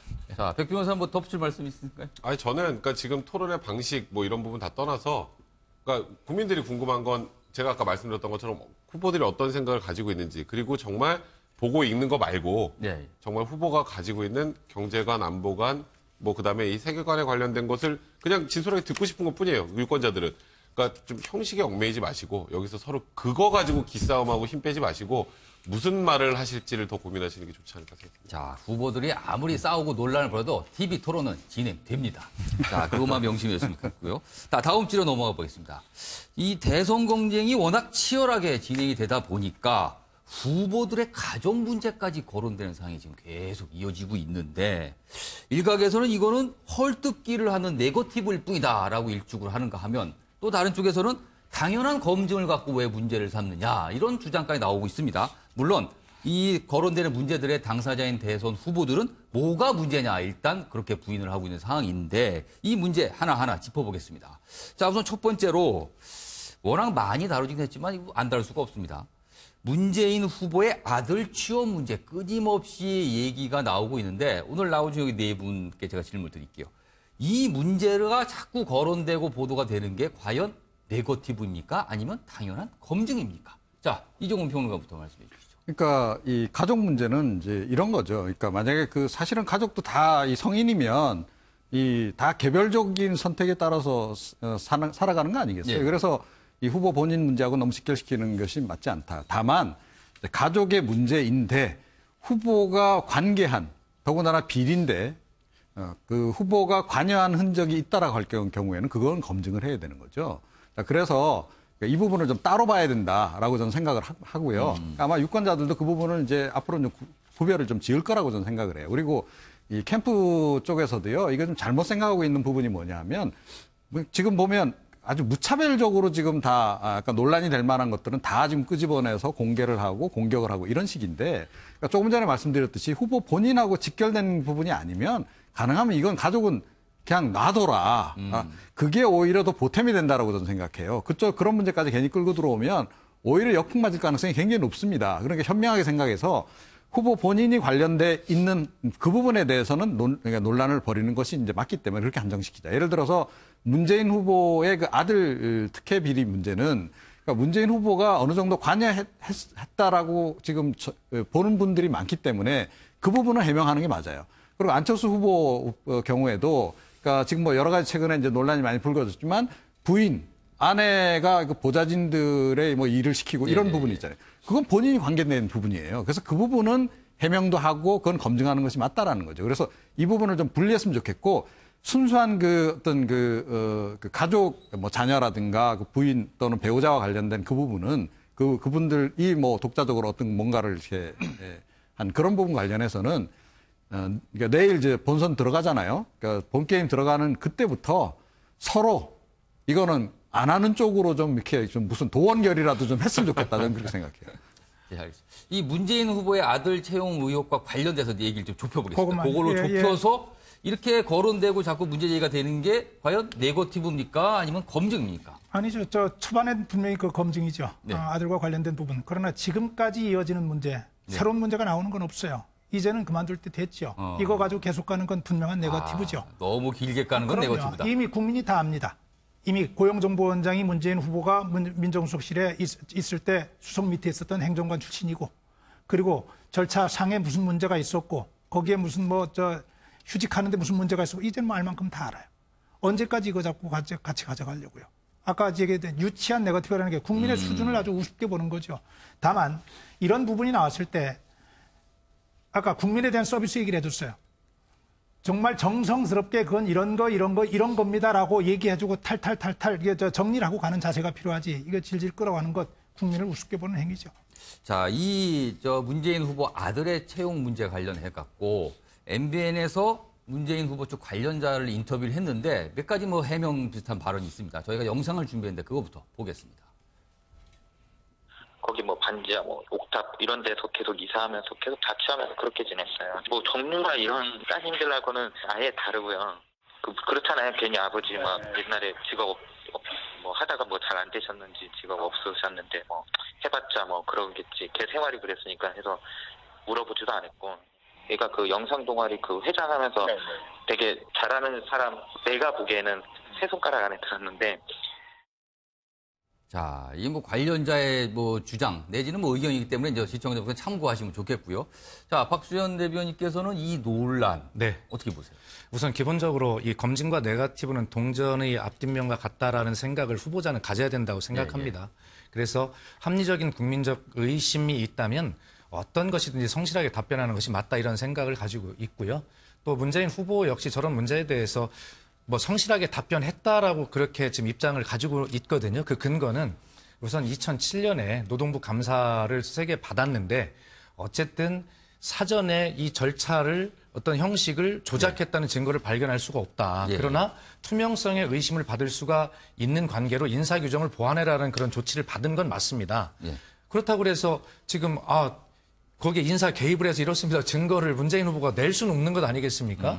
자, 그리고 그 한 번이면 모르겠는데 그게 2007년에 국회 환경노동위원회에서 또 3일간 특별 조사를 합니다. 야당의 요구에 의해서. 자, 그래서 했는데 그때도 역시 아무런 어떤 결과를 내지를 못해요. 그러나 그렇게 의심은 받을 수는 있지만 그렇게 확증을 잡을 수가 없다면 아까 우리 박성희 대변인 말씀대로 그렇게 두 번에 걸쳐서 검증이 이루어졌다면 이번에는 그런 것대로 좀 믿어주셨으면 좋겠다 이런 생각이 들고요. 한 가지 2007년에 환경노동위원회 위원장이 누구셨냐면 지금 홍준표 후보셨습니다. 이 내용을 가장 잘 아시는 분이 자유한국당 후보십니다. 그렇기 때문에 만약에 정말 어떤 문제가 있고 책임질 만한 일이 있다면 지금 홍준표 후보께서 가만히 계실 리가 없겠죠. 어쨌든 아직까지도 명쾌하게 해명이 안 되는 것은 죄송한 말씀이나 그런 두 번의 공식적인 과정을 통해서 정확하게 어떤 절차를 거치고 해명이 됐다라고 문재인 후보 입장에서는 이야기를 드릴 수밖에 없는 입장이다. 그것을 이해해 주십사는 말씀입니다. 이번에는 안철수 국민의당 대선 후보 관련 의혹으로 한번 넘어가 보죠. 안철수 후보의 부인 김미경 서울대 교수입니다. 보좌관을 상대로 한 갑질 논란 의혹에 휩싸여 있습니다. 여러 가지 보도가 나와서 아마 시청자분께서 꽤 많이 접하셨을 텐데 내용은 다 알고 계신 걸로 전제를 하고요. 자, 이건 백 변호사부터 이 문제를 문제 삼는 거는 네거티브입니까? 아니면 당연한 검증입니까? 이건 당연한 검증이죠. 그러니까 이거는 김미경 교수가 안철수 의원의 보좌관을 사적으로 뭔가 자신의 일을 위해서 이용을 했다면 그거는 당연히 안 되는 일이죠. 국회의원 보좌관이지 가족의 보좌관이 아니잖아요. 그래서 이 부분이 사실 이건 앞으로도 좀 문제가 되겠다는 생각이 들었는데 그 내용이 이제 예를 들어서 서울에서 여수를 가는 KTX 기차표를 예매하라고 메일을 보내고 아니면 그다음에 수업 과제나 이런 부분들을 정리해달라고 메일을 보내고 이거는 안철수 의원의 의정 활동과 좀 무관한 개인적인 문제잖아요. 근데 그런데 그 개인적인 상황을 보좌관에게 명령을 해서 그런 부분을 해결했다라면 그거는 당연히 이제 문제제기가 돼야 되는 부분이고요. 근데 다행히 뭐 이걸 뭐 다행이라고 해야 될까요? 어쨌건 김민교 교수가 바로 이 부분에 관련해서 사과를 했죠. 사과를 했어요. 네, 사과를 했어요. 인정할 수밖에 없었던 게 이제 메일 내용들이 나와 있으니까 이걸 부인할 수가 없는 상황이기 때문에 사과를 했는데 사과한 거는 사과한 거고 이걸 이제 국민들이 어떻게 바라보느냐. 그러니까 사과한 거에 대한 그런 긍정적인 측면은 분명히 있지만 사과를 했더라도 이제 이 사실관계는 확정이 된 거잖아요. 네. 이 확정된 것을 국민들이 어떻게 바라보고 이게 어떻게 유권자들의 생각의 변화를 꾀할지 저는 이거는 좀 지금 어찌 보면 안철수 후보에게 떨어진 가장 큰 악재가 아닌가 개인적으로 생각합니다. 자, 요거 순서 박수현 대변인. 네. 이 관련해서 이제 부인 김미경 여사는 사과를 했는데 안철수 후보는 막상 이렇게 구체적으로 뭐 이렇게 거론하지는 아직 않고 있는 상황인 것 같아요. 그렇다면 이거는 네거티브입니까? 진짜 검증입니까?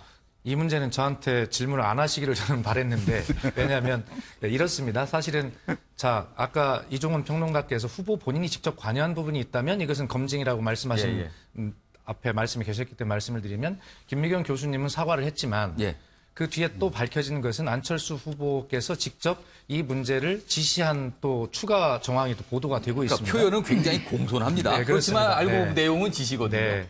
그런데 이런 문제들에 대해서 사실 아까 제가 박근혜 전 대통령 말씀을 드리면서 지도자의 자질 중에 공사 구분 능력에 대해서 말씀을 드렸는데 대한민국에 사는 사람들이 되게 인정적이다 보니까 공사 구분의 이게 경계가 좀 모호한 점이 있습니다. 그러나 어쨌든 안철수 후보가 직접 이 문제에 대해서 관여한 증거가 이메일로 나오고 문제가 제기됐기 때문에 이 문제는 후보가 직접 검증이라는 생각을 가지고 답변을 정확히 해주시는 것이 맞겠다 이런 생각을 갖습니다. 박성규 전 대변인께서 어떤 얘기세요? 제가 박수현 대변인이 저런 모습을 좋아해요. 정말로 하고 싶었던 얘기는 저거 네거티브는 아니죠라고 얘기하고 싶었던 것 같은데. 예, 저는 좀 야박하다는 생각이 들어요. 잘했다는 생각 아닙니다. 잘했다는 얘기 아닙니다. 공과 사 생각처럼 그렇게 딱 구분 안 돼요. 하다 보면은. 사실은 저 보좌관들이 어떤 마음으로 저렇게 했는지 모르겠지만은 저 같으면은 사실은 저렇게 기분 나쁘지 않게 서로 저런 일이 있었다 할지라도 그렇게 기분 나쁘지 않게 가족과 같은 관계거든요. 국회의원과 보좌관, 비서관의 관계들. 아이고, 저 열차표 예매 인터넷으로 해주는 거예요. 인터넷으로 해주는 거예요. 그거 뭐 해볼 수 있죠. 또 안철수 후보가 논문을 좀 봐달라고 했다고 하는 얘기 그만큼 신뢰한다는 얘기거든요. 이 전문적으로 가는데 당신 능력이 되니까 그것 좀 보고 좀 해줬으면 좋겠다. 제 개인적으로는 저런 것들이 당연하다고 하는 얘기가 아니라 가까운 관계에서는 저런 정도 얘기할 수 저는 있다고 생각을 해요. 그것까지도 공과 사를 구분하지 못한다 그러면 우리 사회 너무 무섭죠. 너무 무섭죠. 제가 이제 얘기하고 싶은 건 바로 이런 부분이에요. 저 보좌관들 아까 뭐 몇 명이나 익명으로 지금 나왔던데 몇 명이나 안철수 후보를 거쳐간 보좌관들이 많은데 저런 이야기를 했는지 모르겠지만 다른 생각을 가진 사람들이 있을 거예요. 제가 아까 교묘한 편들기 얘기 드렸죠. 죄송합니다. MBN 얘기할게요. 조금 전에 문재인 후보의 아들 얘기가 나왔을 때는 지인의 얘기를 통해 가지고 문재인 아들 그런 거 아니다. 지하 새방에 살면서 그렇게 어렵고 살고 문재인 아들인지 누구도 몰랐다. 이렇게 이야기하면서 다른 사람들은 그거 아니었겠구나 이렇게 짐작하게 만들어요. 네. 죄송하지만은 제가 볼 때는 저 안철수 보좌관의 저런 문제들도 지인들을 통해 가지고 저렇게 얘기하면 또 다른 얘기를 해줄 분들도 있을 거예요. 저희가 아직 그 영상은 준비가 안 됐습니다. 오해를 받을 소지들이 있다는 거예요. 이거 정말 제 입장에서 하기가 조금 좀 민망한 얘기긴 한데 지금 한마디가 중요하거든요. 저는 저 보좌관들 개인적으로 저분들의 저런 얘기가 별로 바람직한 행위도 아니고 그 무슨 정치 발전을 위한 행위도 아니라고 생각합니다. 인간적으로 좀 야박하다는 생각밖에 안 듭니다. 이종훈 평론가는 어떻게 보세요? 저는 생각이 다릅니다. 그러니까 이거 안철수 후보가 직접 해명해야 합니다. 그게 아마 조금이라도 여파를 좀 줄이는 길이다라고 저는 생각을 하거든요. 그러니까 조금 전에 이제 이메일 내용이 이제 나오기도 했는데, 그러니까 대통령이 되더라도 마찬가지예요. 그러니까 영부인으로서 공식적인 활동을 하는 것을 도와주는 것과 영부인이 개인적으로 사적인 일을 하는 것을 도와주는 것은 별개의 문제다라는 겁니다. 특히 더군다나 보좌관들한테 그런 걸 요구하는 건 굉장히 무리였다라고 생각해요. 예를 들어서 김미경 교수가 안철수 후보가 정치 행보를 하는 과정에 함께 행보를 해야 될 때가 있어요. 어디 가서 연설을 해야 될 때도 있고 그런 경우에는 이거는 공적 범위에 해당이 돼요. 그걸 연설문을 보좌관들이 써주고 그건 하는 게 당연합니다. 그리고 그런 거와 관련해서 뭐 지방에 갈 경우에 뭐 표 예매해주고 하는 건 당연해요. 그런데 본인의 일, 그 교수직 수행과 관련해서 어디 가서 발표하는데 그 글을 수정을 해달라? 이건 당연히 해서는 안 되는 걸 한 거고 또 본인이 개인적으로 뭐 다른 개인의 일정 때문에 어디 가는데 그거를 예매를 부탁했다? 이런 것도 안 되는 겁니다. 공사 구분이 제가 보기에는 좀 안 됐던 것 같아요. 그러면 그 부분에 대해서 안철수 후보가 저거는 명쾌하게 그냥 해명을 하고 사과할 부분이 있으면 사과를 하고 넘어가는 것이 제가 보기에는 훨씬 더 낫지 않나 이렇게 봅니다. 알겠습니다. 지금 마지막 시간이 없어서 마지막 주제로 넘어가겠습니다. 대선이 사실은 끝난 다음에 다가 아닌 게 이번 대선은 엄격히 말해서 재보궐선거거든요. 그래서 인수위가 없습니다. 그리고 대통령은 5월 9일 투표일 다음 날 바로 당선증을 받게 되면 바로 취임을 해야 됩니다. 맞바로 국정 운영을 해야 되는 거죠. 그렇기 때문에 굉장히 급박하게 돌아가는데 이와 관련해서 사실은 문재인 더불어민주당 대선 후보가 한 말이 있는데 이 부분에 대한 약간 좀 저희가 검증을 좀 해보자고 합니다. 시간이 짧기 때문에 좀 속도를 내겠습니다. 문재인 후보가 사실은 여러 기회를 통해서 이런 말을 했어요.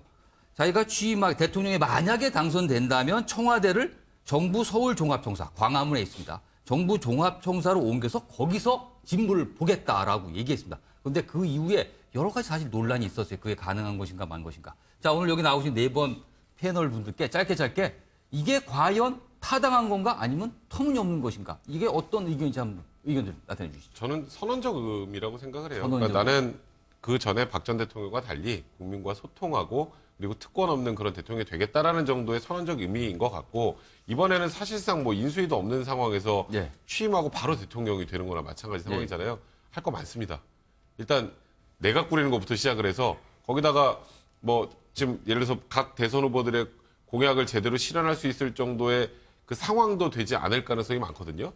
이제 일단 어떻게 처음부터 이 지금 혼란스러운 상황에서 기존의 대통령 선거와 달리 인수위도 없이 준비할 기간도 없는데 바로 대통령으로서 역할을 잘 수행할 수 있을지에 대한 고민이 좀 더 먼저 선행돼야 되는 게 아닌가 개인적으로 생각이 듭니다.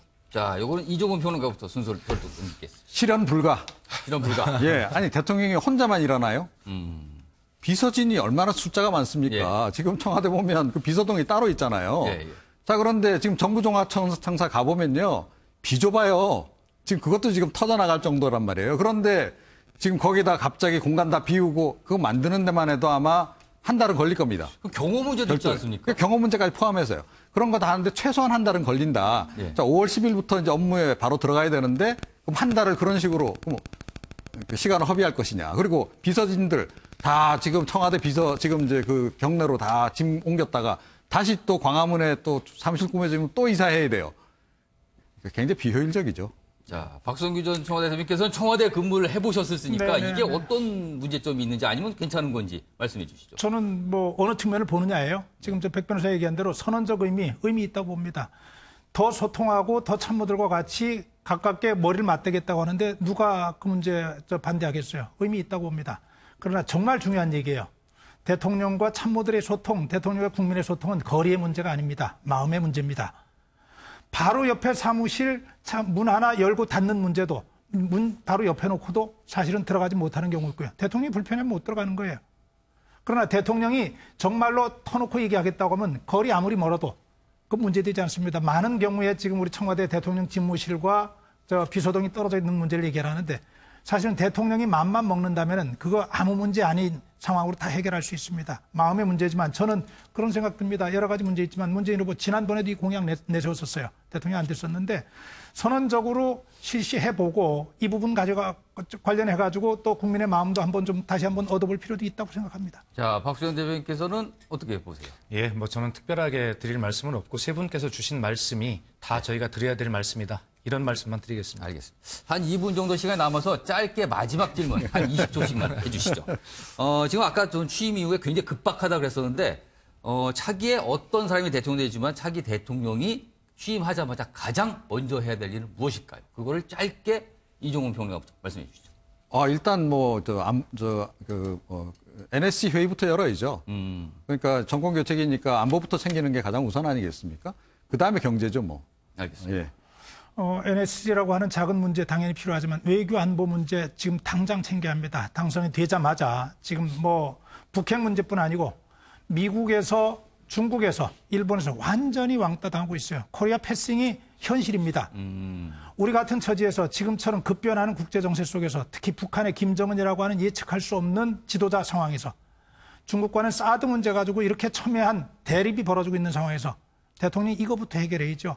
뭐 뛰어가든지 아니면 다른 방법을 택하든지 가장 시급합니다. 알겠습니다. 자, 백성문 변호사는 한 30초 정도 시간이 좀 있습니다. 지금 말씀하셨던 거를 하기 전에 해야 될 게 있어요. 내각 구성. 내각 구성. 그러니까 일단 누구와 함께 할 것인가를 빨리 결정을 해서 이제 내부에 어떤 사람들과 할지를 정리가 다 마무리가 돼야 그 다음에 지금 뭐 안보에 관련된 문제나 무슨 좀 경제 관련된 문제들을 논의할 수 있겠죠. 지금 예를 들어서 지금 청와대에서 대통령만 쑥 들어간다고 지금 뭐가 되겠습니까? 네. 그러니까 그 부분에 대해서 어떻게 할지에 대한 고민이 가장 시급한 게 아닌가 생각합니다. 박수현 대변인께서 30초가 남아 있습니다. 예, 아니 저는 뭐 제 자체가 더불어민주당의 문재인 후보와 함께하고 있기 때문에 지금 세 분 전문가께서 주신 그 말씀 뭐 그런 것들을 잘 참고하면 될 것이다 이런 정도이지 뭐 제가 말씀드린 건 적절치 않은 것 같고 잘 참고하겠습니다. 알겠습니다. 네.